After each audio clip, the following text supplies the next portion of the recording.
Thank you for joining me today as we look at cyberbullying here at Marshall Middle School. Cyberbullying can be any type of threatening or harassing or demeaning language. Think of stuff that you hear in person, but now it's online. And not only are the people who are surrounding you hearing it, but so are thousands of other people who have access to that site or that information has been shared with. So it can be mean comments, it can be online rumors, it can even be sexual remarks or content. It can be outing or sharing information about somebody. So where does cyberbullying occur? Most students report that it happens on Instagram, followed closely by Facebook and Snapchat. Students have a prevalence of experience cyberbullying because they all have cell phones with them. They have access to computers and tablets. Here at school we give the students iPads, so they have access to everything all the time. What does cyberbullying look like? Many students report that it can be exclusion, that students are being talked about who don't have electronics. There are students in our building that do not have access to cell phones, so they miss out on being invited to things, or they don't see when somebody is talking about them, or they're not included in the conversations for planning things.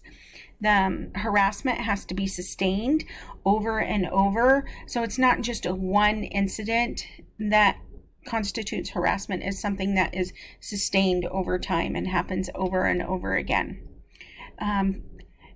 Outing someone by publicly sharing an intimate secret or a humiliating instance or a thought, or what we see a lot in the middle school setting is when a girl shares that she likes a boy with her friend, and then that friend, once they've gotten into an argument, will spread that out or even tell that boy that this girl likes him. We also see frapping in the school setting here at Marshall a lot, and that is when one person impersonates another person. This generally happens on Snapchat or even in group chat conversations. A group of girls are together and one girl will grab the phone and she'll type something on it, and she'll be responding to what had happened or saying things to somebody before. And then she says, oh, by the way, this was so-and-so who said that. An example of what we've seen at Marshall was a group of girls were in a chat, and one girl took another girl's phone and made derogatory comments about a student under the other person's name. And we knew that it was not that student because that student didn't call the other girl that name. There's only one girl in the building who used the derogatory name towards that student, and so we were able to identify who said that. Fake profiles, we see that a lot in the middle school setting, where students set up profiles under a different name so that they can say things. And again, just like the frapping, the words that you use are the same. And so students haven't figured out that we can identify who they are because of how they talk or the things that they post or the locations that they post. Trickery is gaining trust so that secrets can be shared. Pretending, we see this in the middle school setting as well, pretending that I'm your friend so that I can get information from you, and then I'm going to share it out with everybody because I'm really not your friend. Trolling is used when you attack a student to provoke them. So you start pushing the buttons, you start instigating just so you can see them act out and get in trouble for their behavior. Boys are not immune to cyberbullying. However, it doesn't look like it does with girls.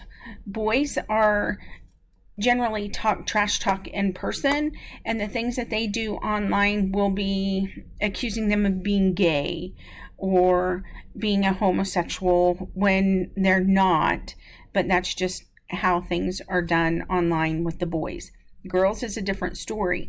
A girl can be a friend of somebody, and they can be best friends. They can do a lot of things together. And then when they are not together and they're with a different group of friends, they can say some really mean things about their friend because of the peer pressure.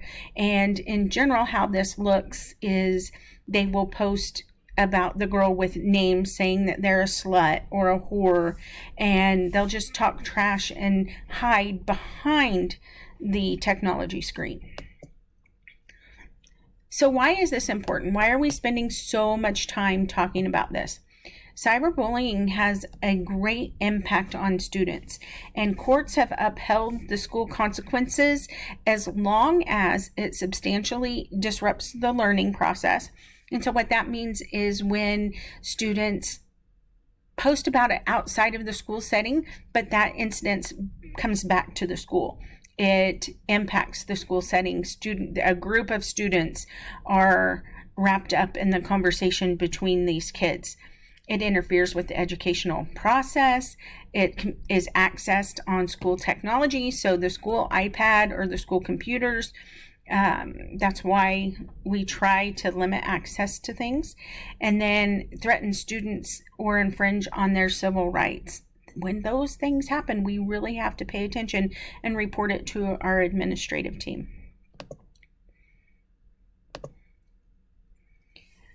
We care about this and the impact on students is because cyberbullying impacts children's health and well-being.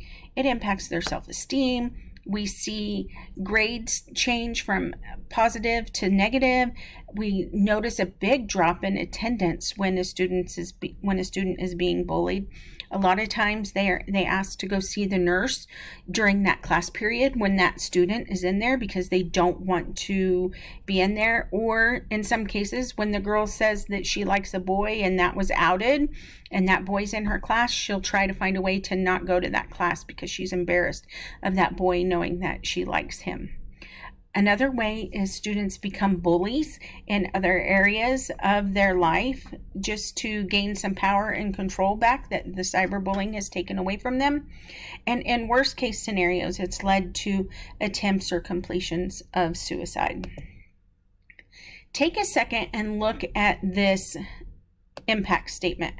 And as you read it, I want you to think about the most embarrassing thing that happened to you while you were in middle school.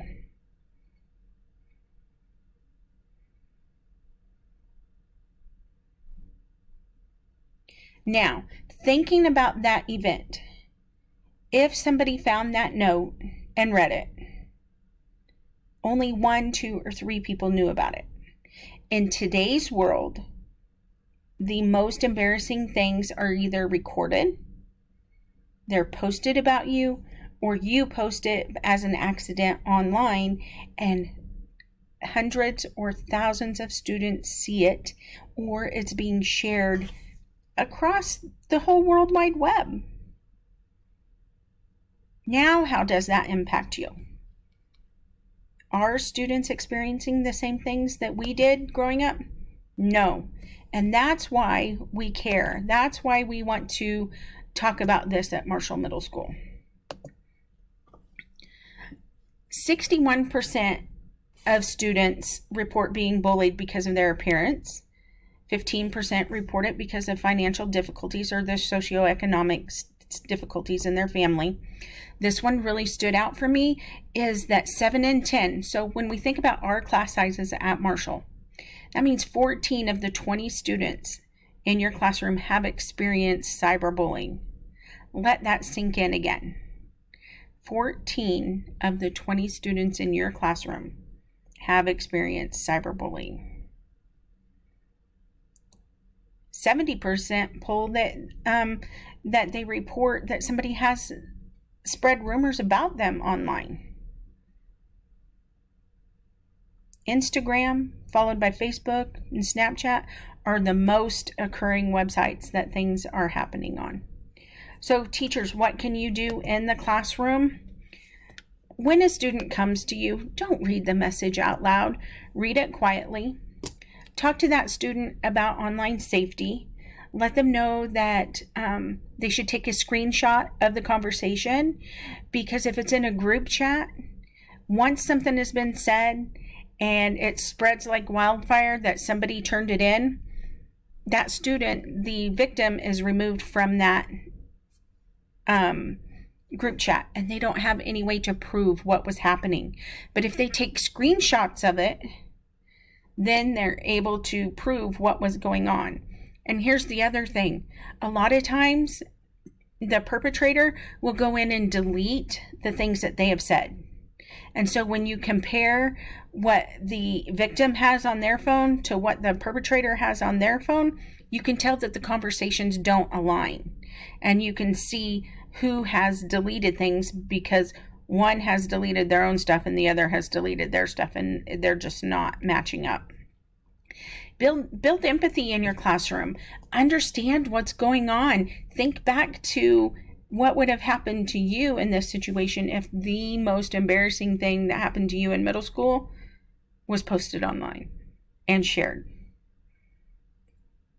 Talk about online safety and online behaviors when you assign online courses or assignments. When a student has to do something online, just do it as a reminder. Watch for the behaviors of the student. Have we seen a dramatic change in their behavior? But most of all, have empathy for our students. I have a video here that I'd like for you to look at and watch. It is a short video about the infiltrating of a virus in the school setting. And I'd like for you to look at it and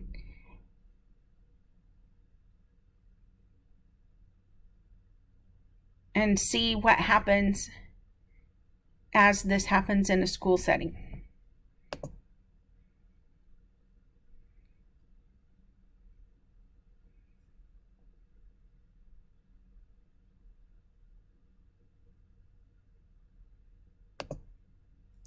Now, I will have shared this video with the group, but because of time constraints on the recordings, I won't.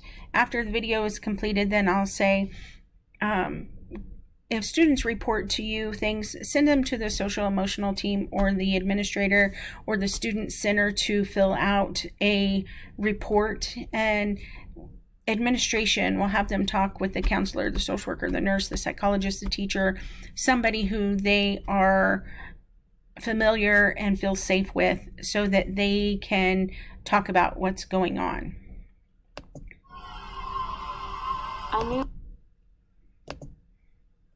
Here are my references. Thank you.